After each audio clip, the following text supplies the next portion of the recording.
Good evening. Good evening. Welcome to another episode of Inside Sports with Rashad Mitchell, episode number 31, live on Facebook, YouTube, and Twitter. And also coming from Elevation 52A Sports and Lifestyles, it presents Inside Sports with Rashad Mitchell on Thursdays, every single Thursday from 9 p.m. to 10 o'clock p.m. Eastern Standard Time, only on Elevation 52A Sports and Lifestyles, streamed live on Facebook, YouTube, and Twitter. Facebook, YouTube, and Twitter. Let's get into it, man. Start with the college basketball. Oh, man, sorry. Mic is muted. Can't even start over again. Sorry about that. The mic was muted. Welcome to another episode of Inside Sports with Rashad Mitchell, episode number 31 from 9 p.m. to 10 o'clock p.m. The show comes on every single Thursday night, streaming live on Facebook, YouTube, and Twitter. Facebook, YouTube, and Twitter.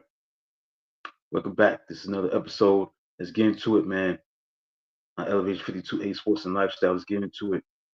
College football playoff starts tomorrow, man. History's going to be made tomorrow. We're going to have Indiana, the 10th seed, against the number 7 seed, Notre Dame fighting Irish. And it's going to be a very interesting matchup, obviously. It's a historical situation because you have a first round matchup in the history of college football. This is something that you've never seen before. As the expansion of college football playoff expanded to 12 teams, and now you have that scenario going on tomorrow night in South Bend. Also, from a perspective, these teams never ever met in a long time since 91. 1991 when the Fighting Irish won by a score of 49-27.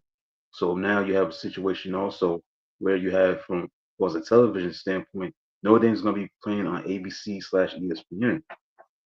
Why is that important? Because when we talk about the Fighting Irish, Notre Dame was playing home games usually be on NBC because their contract that they had back then started in 1991.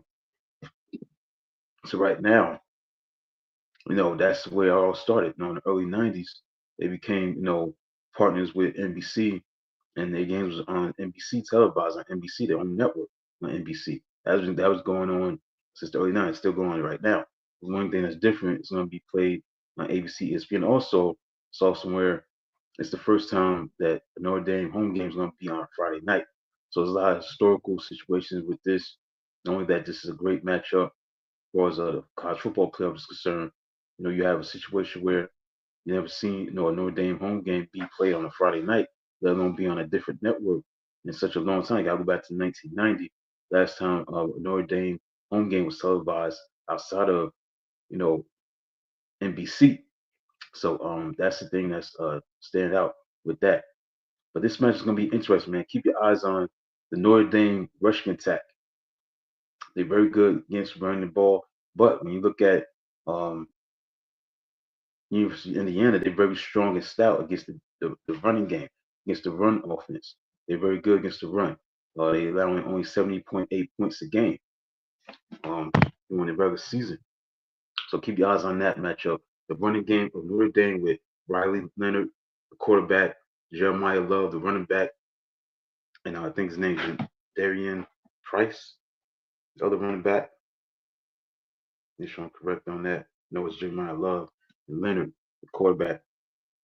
Like three, guys that Indiana has to stop was the rushing attack that Notre Dame possesses. So keep your eyes on that matchup. The run offense of Notre Dame against the run defense of Indiana. Again, they only giving up 70.8 yards per carry. So they definitely strong in the running defensive category, Indiana. See if they can stop that. But I think Notre Dame's gonna win this game. It'll be close for a while. I think they'll prevail. I think Notre Dame will advance to the next round and get the job done.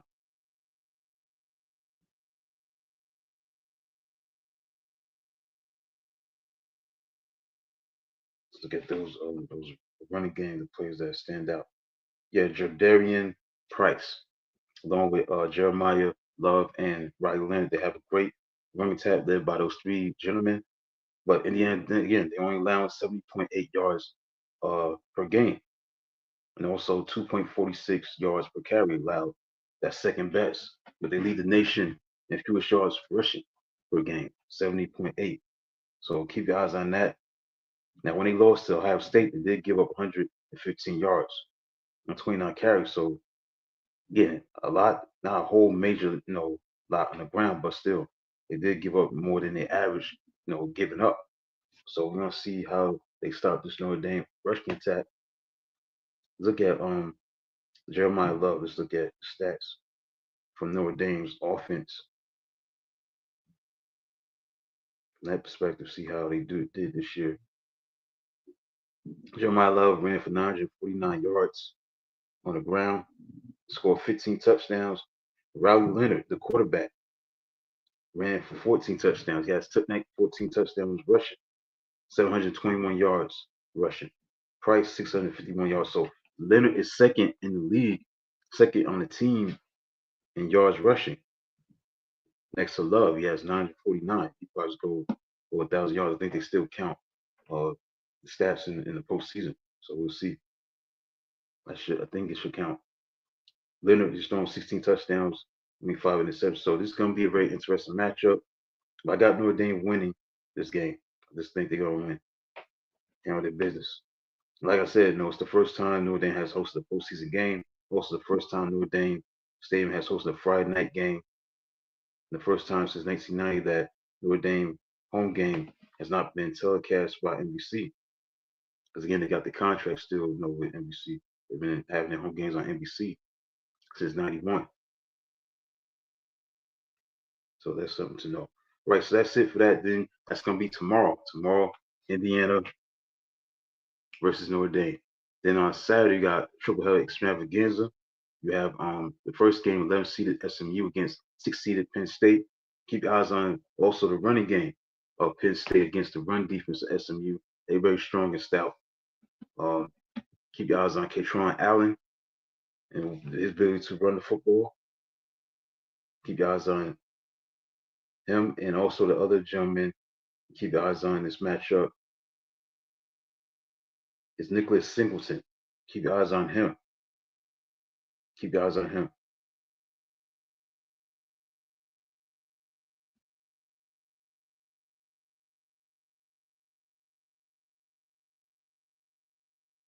Keep your eyes on him. Katron Allen and Nicholas Singleton, those running backs for Penn State against the rushing defense of SMU. SMU has won 10 straight games on the road. This game's going to be in Penn State, so keep your eyes on that. Also, weather could be a factor possibly. Temperatures are going to be in the mid-20s with a small chance of snow, so it's going to be very, very cold. Let's keep your eyes on that. But I like Penn State in this game. I think they're going to find a way to get it done, handle their business, and win this game and win this ball game.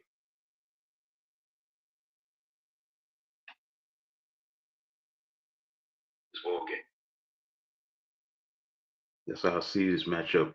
I think Penn State will advance.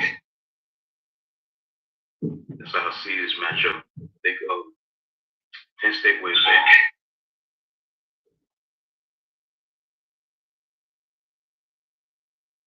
God for your shot, but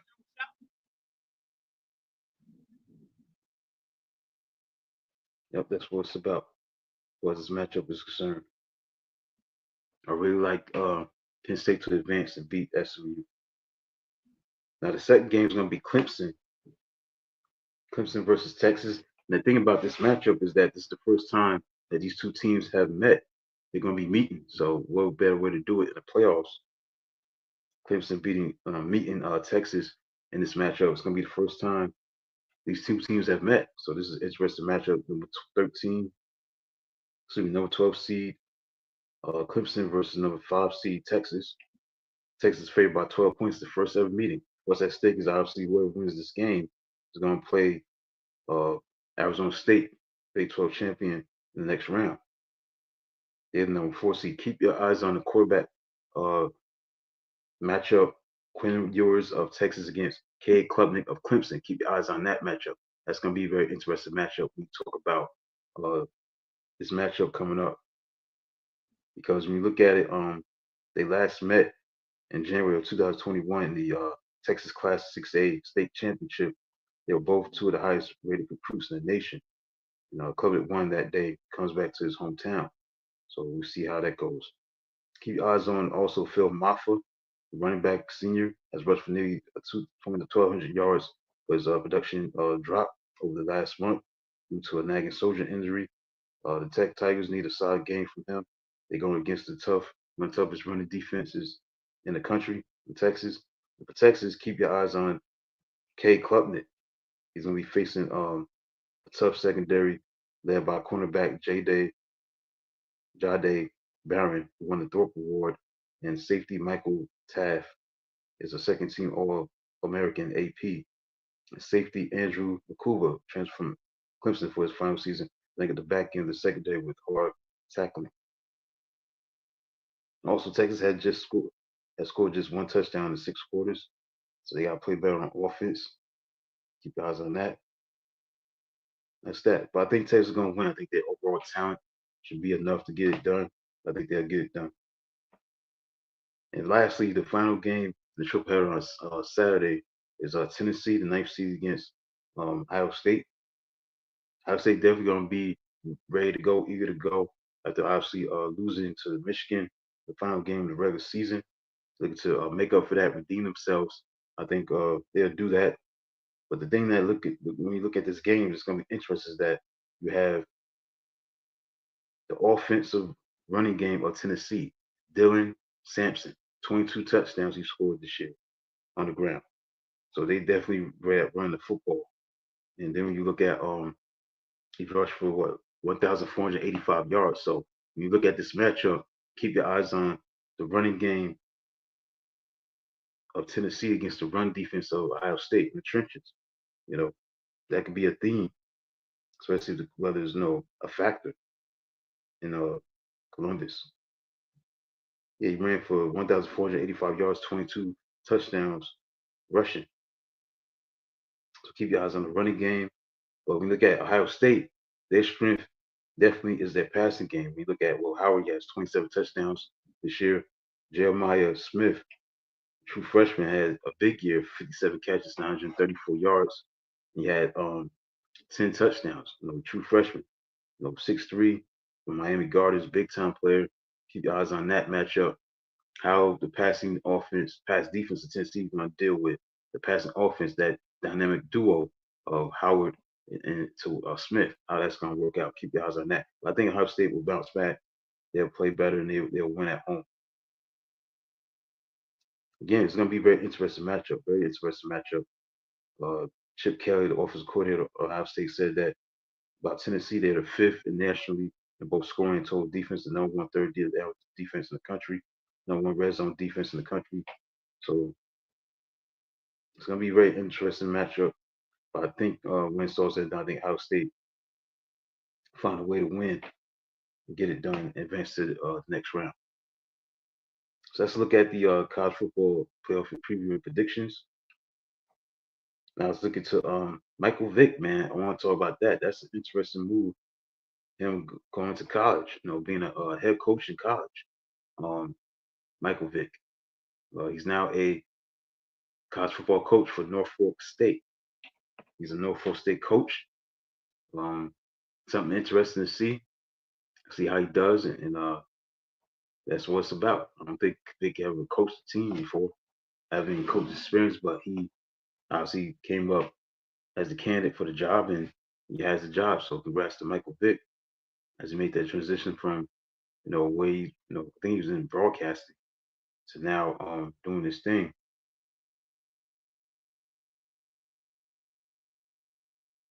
He's doing his thing now um, with the broadcast. I think he was on Fox, but now he's doing his thing as a college football coach.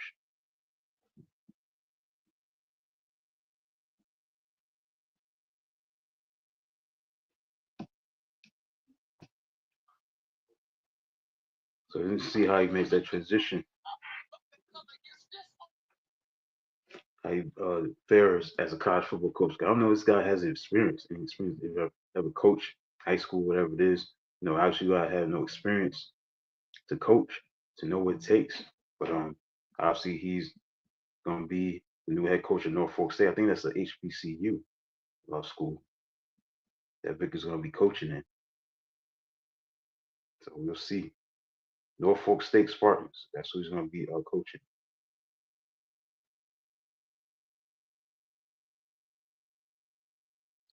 I think that's in Virginia.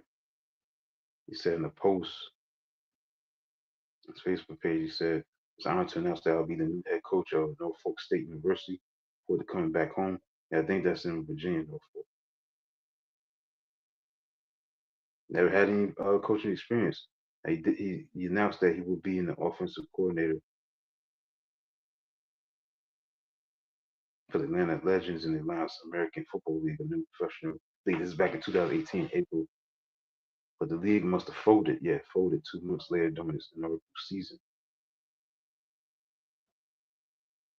Interesting move. We'll see what happens.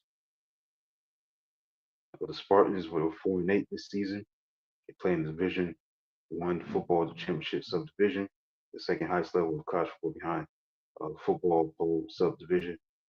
Yeah, Norfolk stays at HBCU, the Mid Eastern Athletic Conference. So congrats to him, man, on his new endeavor.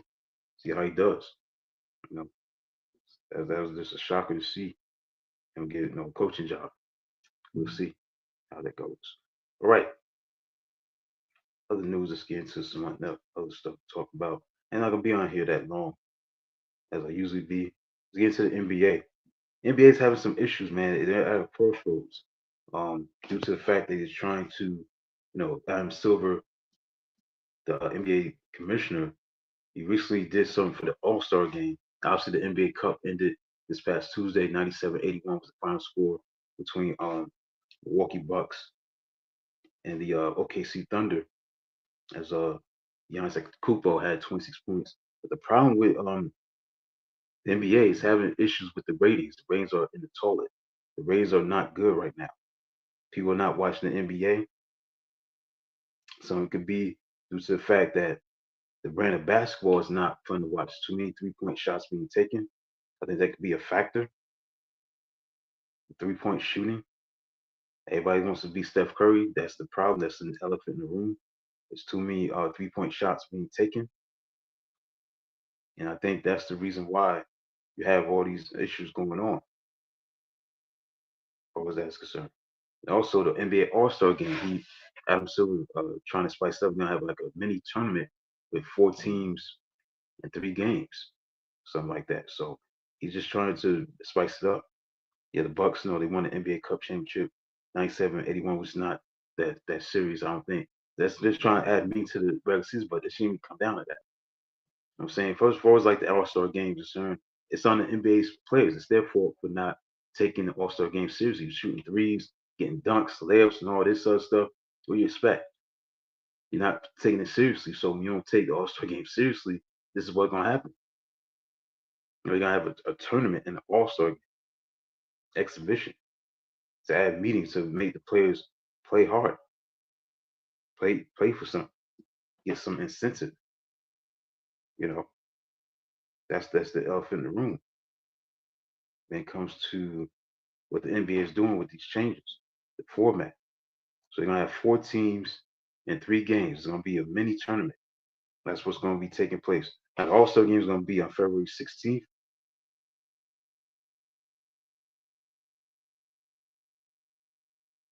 at the Chase Center. Golden State. That's where the Golden State Warriors play at. So it's gonna be a mini tournament with 4 teams and 3 games. Now, 2 teams will meet in one semifinal. Game one, the remaining 2 teams will meet in the other semifinal, game two. The winning teams from game one and game two will advance to face each other in the championship, game three. For each game, the winner will be the first team to reach or surpass 40 points. Each team will have 8 players and be named for a TNT NBA analyst.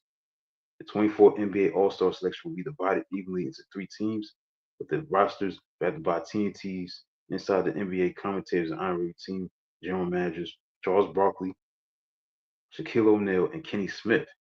So they in this situation.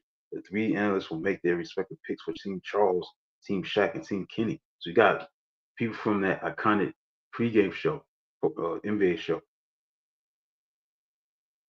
be part of this. That's how desperate they are. You got to get them involved in this to make it, interesting. That's how far the All Star game has fallen. It's lost its luster. You know. So they're gonna have an All Star draft that will be conducted on February 6th, on Thursday, February 6th.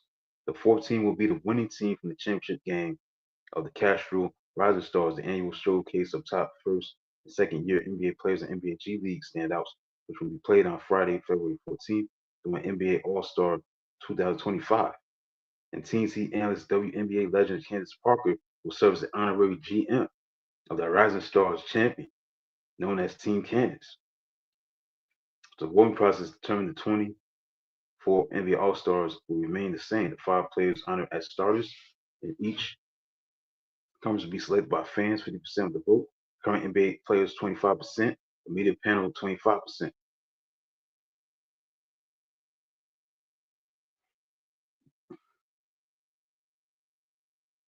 So here's the incentive with this. This is what makes this thing interesting right here. Why this going to happen? Why is this so important? So the four teams participating in the NBA All-Star Game will compete for a prize pool of $1.8 million, with each player on the championship winning team receiving $125,000, each player on the second place team receiving $50,000, each player on the third and fourth place teams receiving $25,000. So this is the incentive of why they're having this All-Star Game, why it's so revamped. Well, Adam Silver, because they're trying to add something, some interest in it.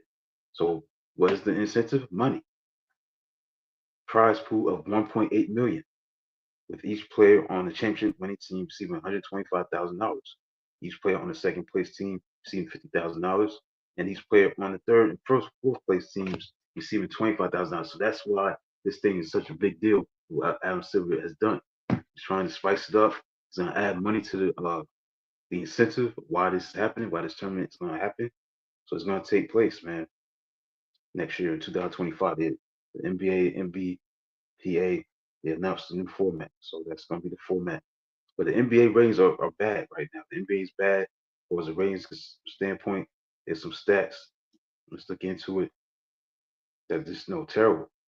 For example, there's an article 2 days ago in the sportsmediawatch.com, and they said in the article, through Saturday, gotta be this past Saturday, NBA games were averaging 1.4 million viewers across ABC, ESPN, and TNT, down 19% from last year. And also NBA TV, that's another network where they do cover NBA games. The decline swells to 25%. The NBA declines are discussed largely in isolation, creating a popular perception that it's the only league whose viewership is down, stuff like that. So the NBA is down. Now, even men's college basketball is down 21%. Women's college games are down 38%. NHL is down 28%. So it's not just NBA is struggling. Other sports are struggling. As far as college basketball for the men and the women.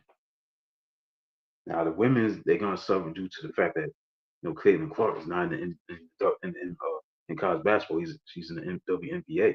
So with her not being there, it's affecting the game of college basketball for women. But even college football is down across all networks.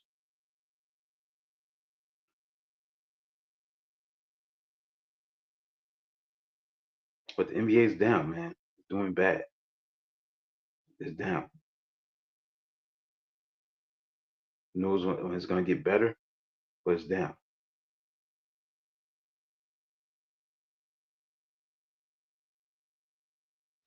So I don't know how the thing's going to change. But the thing is, they're shooting too many threes. These players shooting too many 3-point shots. Enough like team ball for us like inside out instead of outside and everything just shoot a 3-point shot. No, no, not enough ball movement, enough mid range game. Go inside the post. No dominance on the inside. Post man. No centers. Whatever it is, something going on. And that means great centers in the NBA. Jokic is great, and B when he's healthy is great, but there's something that's going on that's missing. And then you have this in-season tournament. I think that's a terrible job. And now you got the All-Star game. With all these, you know, This is a tournament, and I have a tournament to try to spice up, the NBA All-Star game. So you're gonna have money as an incentive, 1.8 million as a prize pool. That's what they're gonna be competing for, four teams. And then you get people from the inside the NBA, Kenny Charles and Shaq, Kenny Smith, Charles Barkley, and Shaq get involved in this, Candace Parker and stuff like that. So you're getting people in the media to be part of this. So that shows you how desperate, Adam Silver is to try to add some intrigue, some interest in the NBA All-Star game, and rightly so. NBA All-Star games lost its luster in the NBA. It's not the same as it used to be. Because back then, like 30 years ago, 40 years ago, you play in the NBA All-Star game, obviously you're going to do some things that's going to excite the crowd. And then you get serious in the fourth quarter. You get serious. You start playing defense. That's when it was interesting. Yeah, you're gonna see the acrobatic stuff, the great plays and stuff like that, the highlight, films and type of plays. But when it came down to defense, they was gonna defend. They wanted to represent their conference well, and they did that. They played hard. They were determined to not, make it easy on the opponent. Now it's like everything's just layups and dunks and 3-point shots. I mean, matter of fact, last year's All Star game, maybe was the worst because what was the final score? Let me look at the final score from last year. I think they had over 200 points. Somebody scored over 200 points. Yeah, February 18th, 2024, this past All Star game last season, the East won 211 to 186. 211 to 186. That was the final score. A team scoring over 200 points in an NBA All Star game. That was in Indiana. 211 points in the All Star game. That shows you how far the All Star game has fallen. It's fallen off the face of the earth. It's not the same. So I think when you see that, you gotta make change. Adam Silver, and that's what he did next year. The next year, All Star game 2025.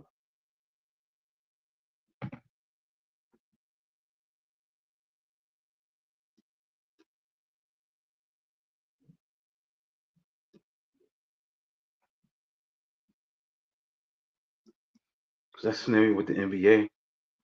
I'm getting to some stats.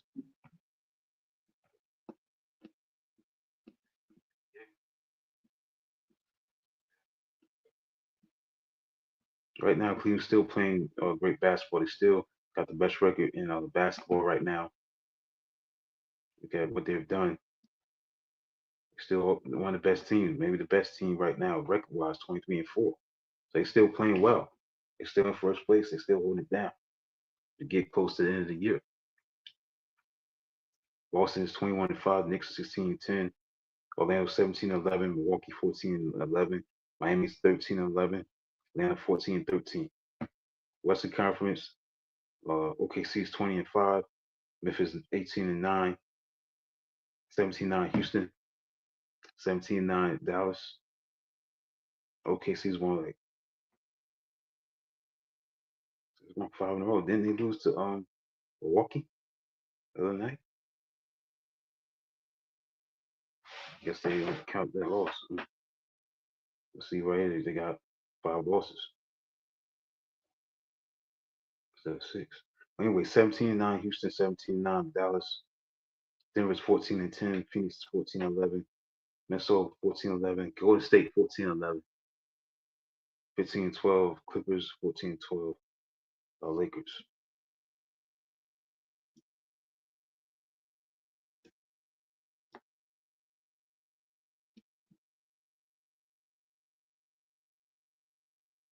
Yes, and count the records. So as far as the NBA Cup is concerned, participate in the NBA Cup. Right, so that's it for the NBA. Let's get into some NFL. Right now, we got an NFL game going on right now.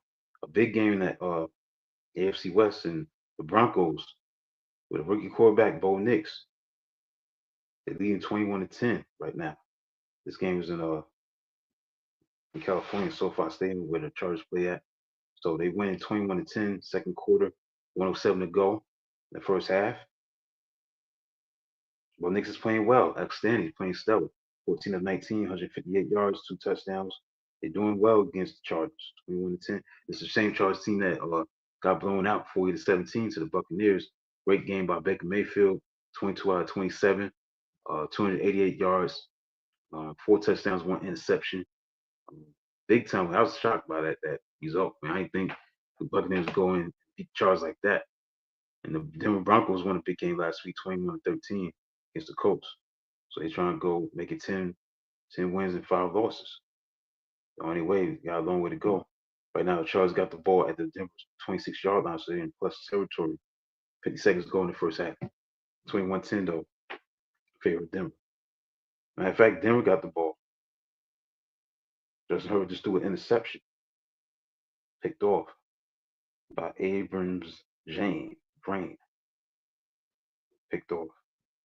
So they got the ball, 41 seconds left.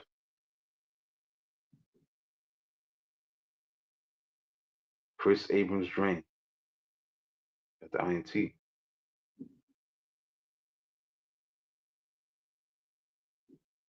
Yep, returning 18 yards. So Denver got the ball at their own 18-yard line. They're going to probably take a knee going to halftime with the lead 21-10, which is what they should do. Definitely. So Denver's looking good, man. Trying to get into the playoffs.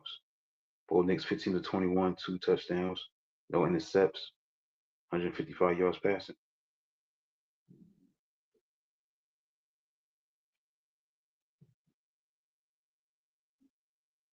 Better than that. All right, let's recap what happened last week. 2 games that stand out, obviously, 2 possible Super Bowl previews of Buffalo and Detroit. Josh Allen's playing outstanding, man. He's playing very well. He's a front runner for the MVP. Gotta be. This guy doesn't have any elite receivers. I mean, Amari Cooper is pretty good. He's okay, but he's not a great receiver. No, good. But, I don't think he's made an impact. I think he's been hurt. I don't think he played last week. But they won 48-42. They continue to put up big numbers on offense, game in and game out, so on a consistent basis, man. This is a team that is playing excellent. And Josh Allen is a callous. 362 yards passing, 2 touchdowns. They ran the ball well with James Cook, 105 yards rushing, 2 touchdowns. They're just doing it, man, with so many pieces around Josh Allen, just doing his thing, just distributing the ball to different receivers. You want to focus on one target, like a Stephon Diggs. They're not missing it. Now you say I win the Super Bowl. That's what Buffalo got to do. Buffalo still has a lot of work to do. They got to win the Super Bowl. He was 23 of 34, season high 362 yards. Allen, Khalil Shakur, and Ray Davis scored a touchdown. Not household names, but they did it. He ran for 11 times. Allen for 68 yards, 2 scores a week after being the first NFL player to throw and run for 3 touchdowns in a regular season game. And again, 6'5", 237 pounds. He set the league record for by throwing for multiple touchdowns and rushing for more than one score for the 6th time in his career. So this team's playing great. They just got to do it in the postseason. Also, they extended their franchise record. This is why it's so amazing what Buffalo has done. Without the service of Stephon Diggs and Gabe Davis, those 2 main receivers, they still playing great offensively. So they're distributing the wealth. He's distributing the ball, Allen. He's getting the ball to all the receivers that he needs. The backs are doing good.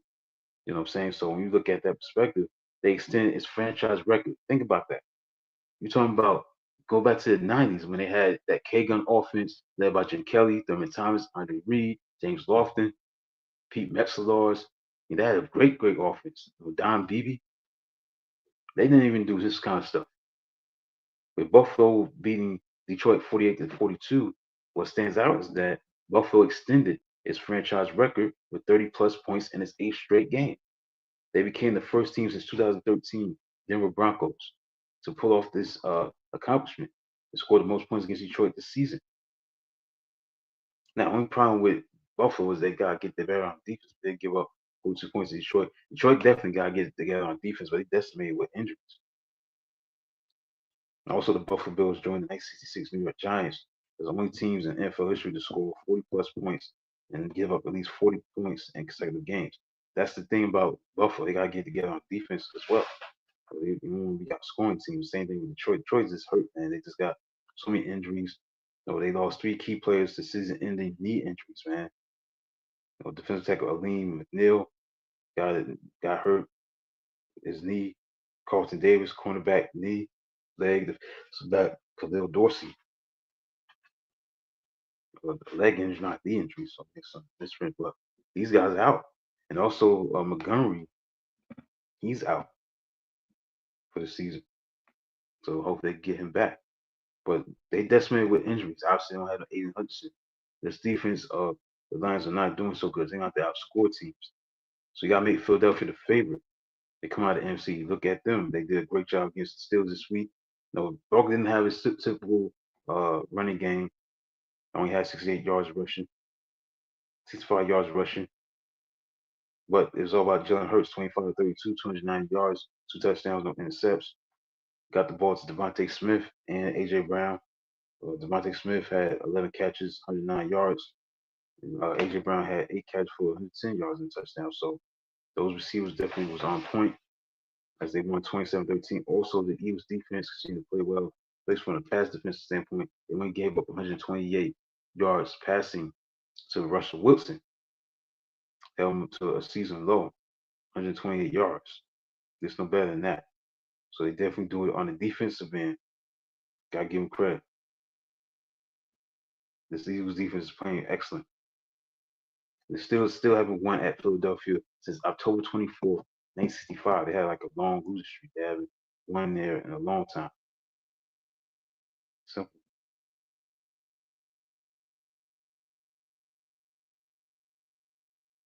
Yep.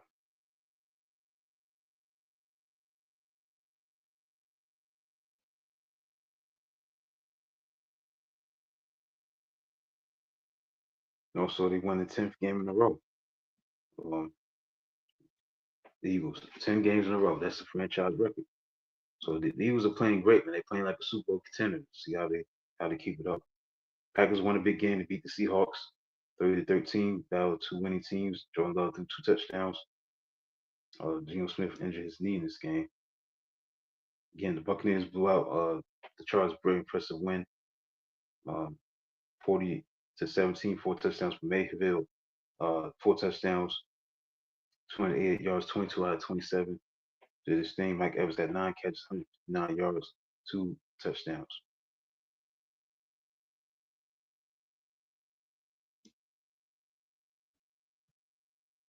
The game stood out. The Texans beat the Dolphins 20-12. That was a big win for Houston. As Nico Collins caught a couple of touchdown passes.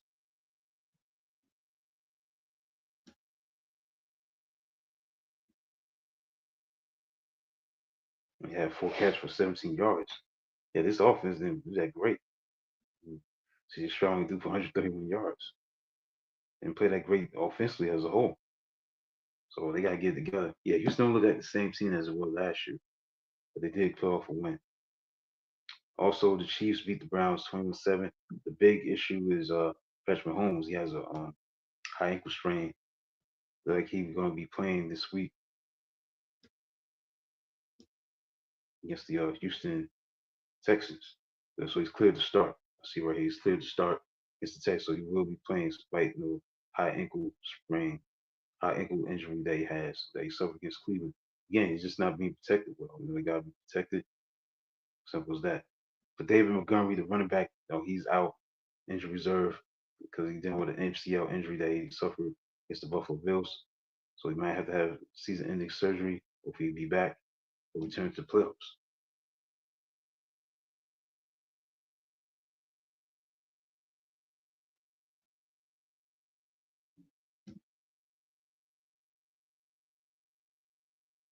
J.J. Watt's going to play this week. They play on Saturday against Baltimore. But George Pickens is out.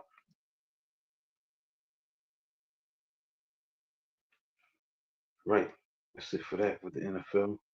It's 21-13 Chargers. Wow. How that happen?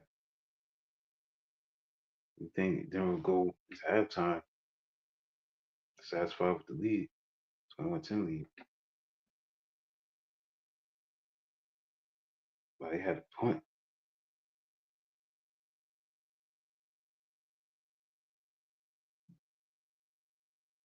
Hmm.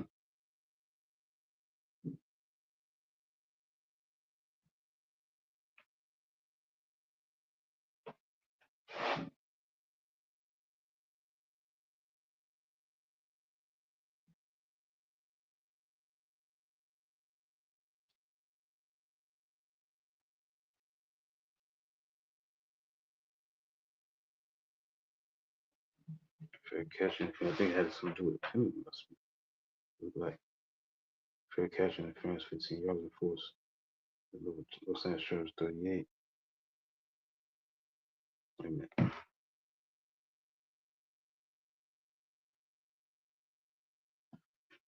don't think they would know pass that.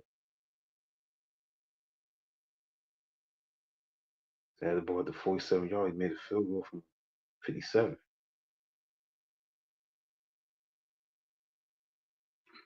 Right, so it's 21-13 Denver against the Chargers at halftime.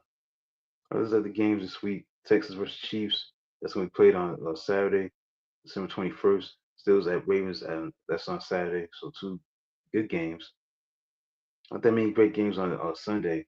The only game that stand out, Eagles versus Commanders. That's about, since for division, you say, Eagles at 12-2. They looking good right now. They in first place. Definitely separating themselves from Washington. So that's a good game to watch.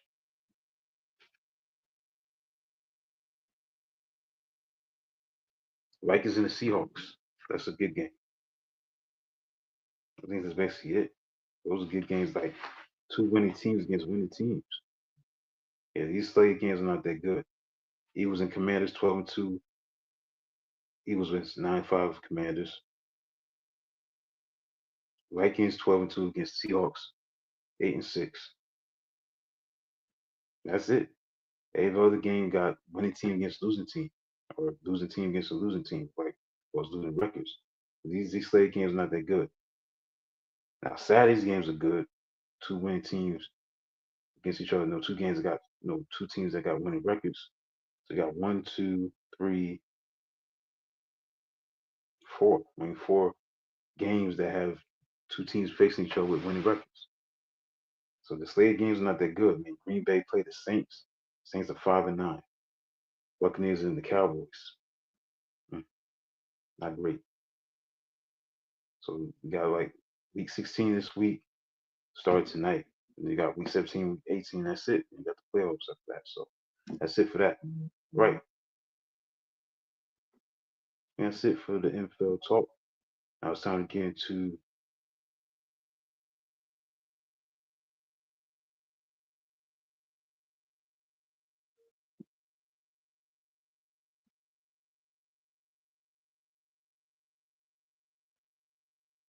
on this day in sports history for December 19th. Let's get into it. I can go over all the events that took place this summer that stood out on that day. Let's go. December 19th, what happened on this day? Okay, December 19th, 1913, Jack Johnson fights fellow African American Jim Johnson to a draw in 10 rounds for the vacant world heavyweight boxing title in Paris. It was the first time two black fighters competed for the title. Interesting. Interesting moment.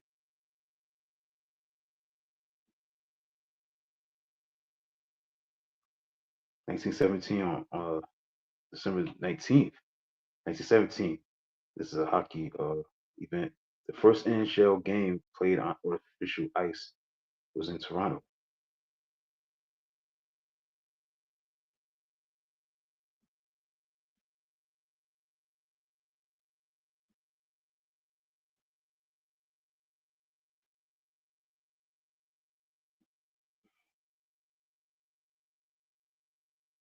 Okay, December 19th, the movie Raging Bull that was directed by Martin Scorsese starred Robert De Niro as boxer Jake LaMotta and Kathy Moriarty as his wife, was released in the United States. Wednesday, December 19th, 1980. Wayne Gretzky was the youngest to score 1,000 points. 1984 on December 19th, he was 23, he was 18th and youngest NHLer to score 1,000 points. Jack Morris agrees to salary arbitration with former team Tigers, accuses owners of collusion against free agency. This happened in 1986 on December 19th. Oklahoma's college football team got a 3-year probation on December 19th, 1988. December 19th, 1989, Larry Bird began his free throw streak. He began his NBA free throw streak of 71 games.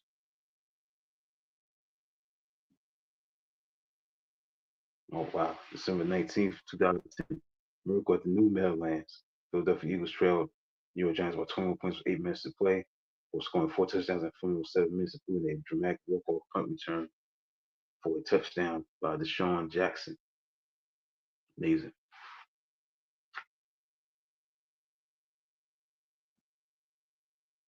December 19th, 2018, Houston Rockets set an NBA singles game record with 26 three-pointers.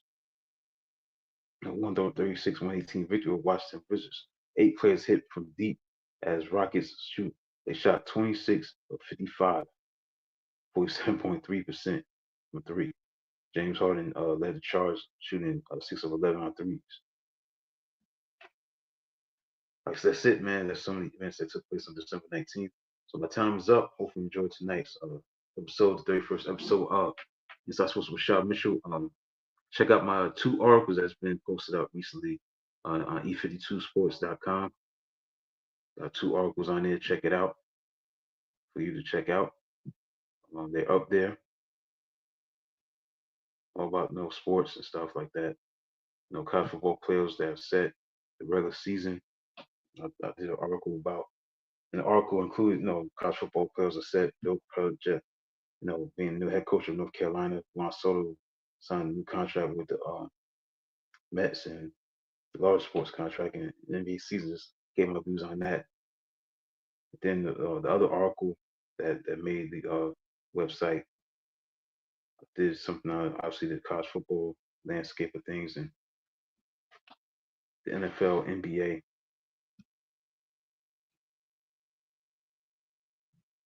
Remembering Luke Seck, who recently passed away. Also did the NBA, and I did the 50th anniversary of Texas versus Arkansas, Dixie's last stand. That game was played on December 6, 1969. That was battle for number one versus number 2. That's the thing about it. It also had a lot of racial lines dealing with this game because it was known as Dixie's last stand because it was the last American sporting event that was played between 2 all-white teams. Major college football was not integrated fully and completely until 1972, so it had a lot of racial elements to it. Also, President Nixon attended the game. He presented a plaque to the team that won this game, which would be Texas. They won 15-14 in Arkansas. So check out that article as well. So that's it for my show, episode number 31 of Inside Sports with Rashad Mitchell. Hope you enjoyed today's tonight's show, and streaming live on Facebook, YouTube, and Twitter. Be back next Thursday for the final episode of 2024. Next Thursday will be December 26th, the day after Christmas. So I'll be doing my final show of 2024. So, I started the show back in May, I believe back in May. So by the end of the season, end of the year, on a great note with some great stuff. So stay tuned. New articles going to be coming. That's going to be posted real soon. Like I said, it's been a great, great journey doing these shows, going back to the first half of the year to now. Last show of the year. It's going to happen next Thursday, December 26th. That's the final Thursday of the year because New Year's is coming on January 1st, obviously on a Wednesday. So the final episode of 2024 is coming, episode number 32 on December 26th. Looking forward to end the year with a bang. Not going to do like a year in review. I may do something like that, maybe. Just look back at the year that was in sports. Yeah, kind of do something like that. Obviously, I'm going to talk about the college football matchups from last week. So I may do like a year in review, just looking back at the great moments in sports that took place in 2024, and what took place, and maybe give me my favorite moments in sports, maybe something like that. But just go down the recap of the year in sports in a sense. So get into that possibly. But that's it, man, for the show. Hope you enjoyed tonight's show. Be back next week every single Thursday night, as always, from 9 p.m. to 10 o'clock p.m. Eastern Standard Time on Yon, Elevation 52A Sports and Lifestyle, streaming live on Facebook, YouTube, and Twitter. Facebook, YouTube, and Twitter. Until then, talk to you next time, next Thursday night. Have a good night.